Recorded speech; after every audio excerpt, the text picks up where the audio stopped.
There's a Geordie saying that's "Shy Burns getting out," which is my campaign slogan. Yeah, basically, you're right. He's lost his nerve. He's listening to his pollsters. There'll be 5 people in a pub somewhere in Middle England who don't like it, and they'll decide that's a marginal seat, so that's what goes. We heard earlier in the programme from Labour about the decline in bus services in the past decade. We can now speak to Jamie Driscoll. He's the mayor of the north of Tyne region. Until a couple of months ago, he was a Labour mayor.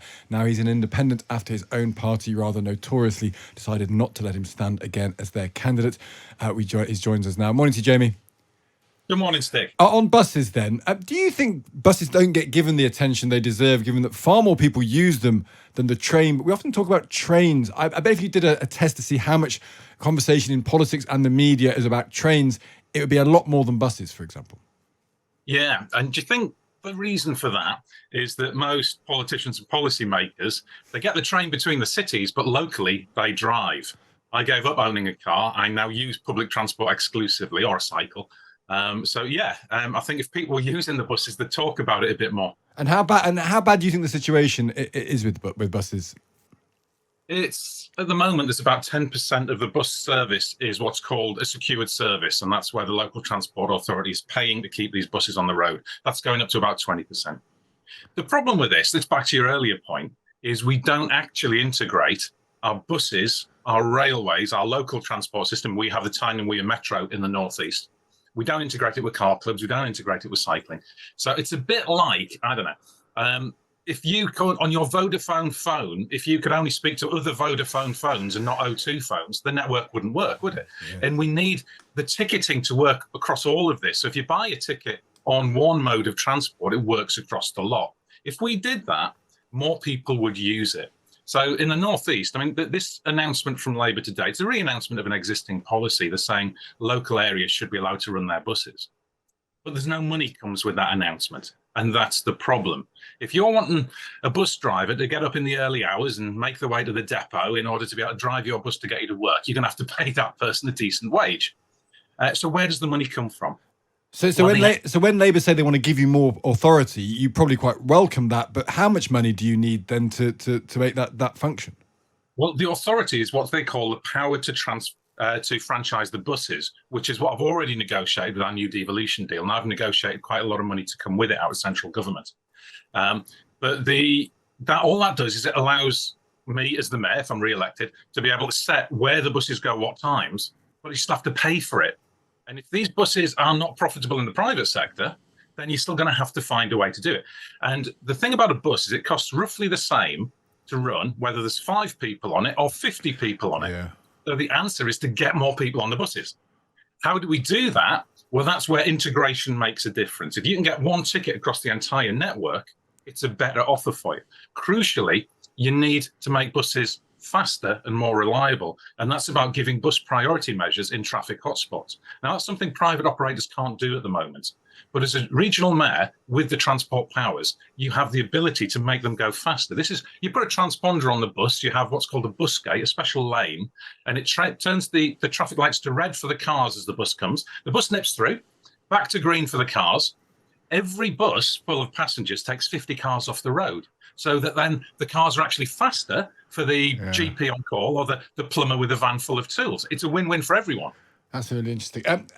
As a sort of critical friend of Labour, we'll get to that in a second. I'm interested in your views on them on environmental policies generally, because I think public transport is a factor when it comes to environmental policies. And I wonder whether you think Keir Starmer's lost his nerve when it comes to green spending. He came out of the gate saying he wanted to be all Joe Biden. We're going to change the entire structure of the economy with huge investment, £28 billion a year, and we're going to fundamentally alter the economy and the environment in one fell swoop.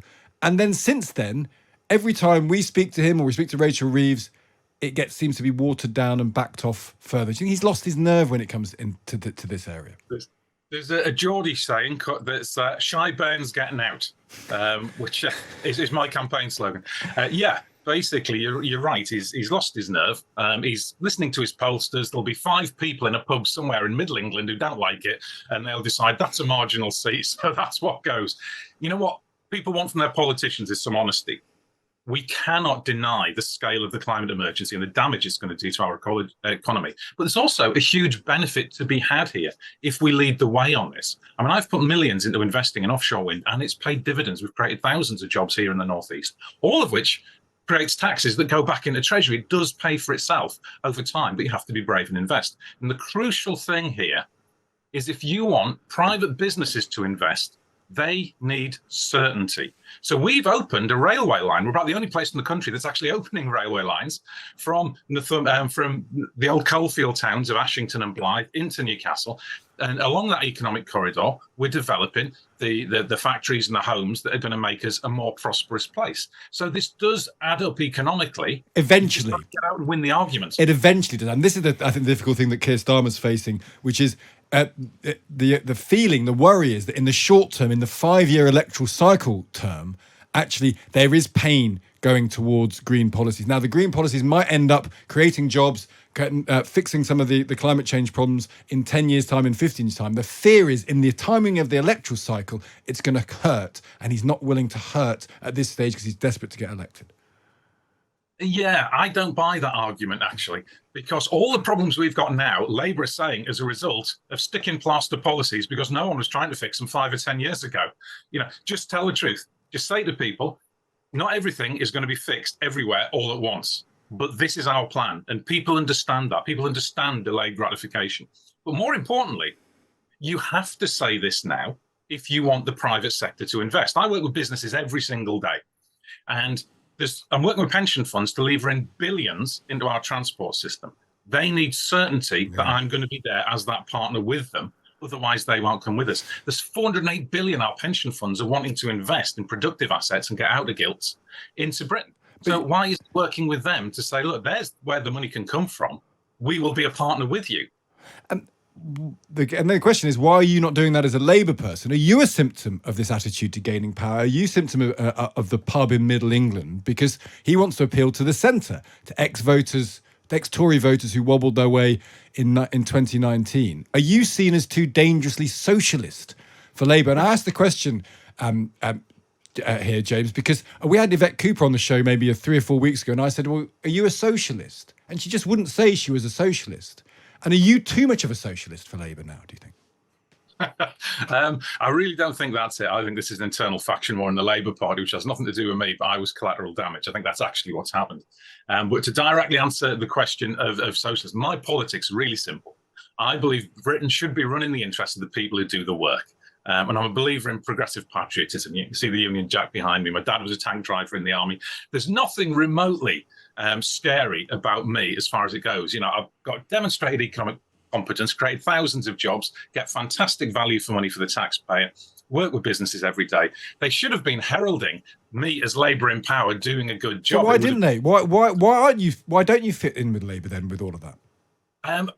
You know what? I think honestly, it's that there's factional battles going on. We've had people expelled from the Labour Party for liking a tweet that was anti-Boris Johnson, but because it was published by the SNP. Recently, just in this last week or two, the Fire Brigades Union have had their treasurer expelled by the Labour Party because they liked a tweet that was pro-trade union. There's just this weird settling of scores going on, the McCarthyism. I want to know what to do with it. I was elected to represent the people of the North East.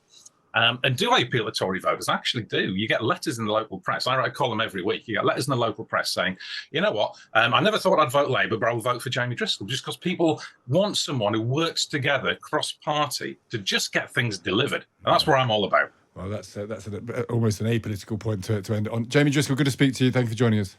Cheers. That's Jamie Driscoll there, the Mayor of North of Tyne region. Used to be a Labour one. As you hear, not anymore.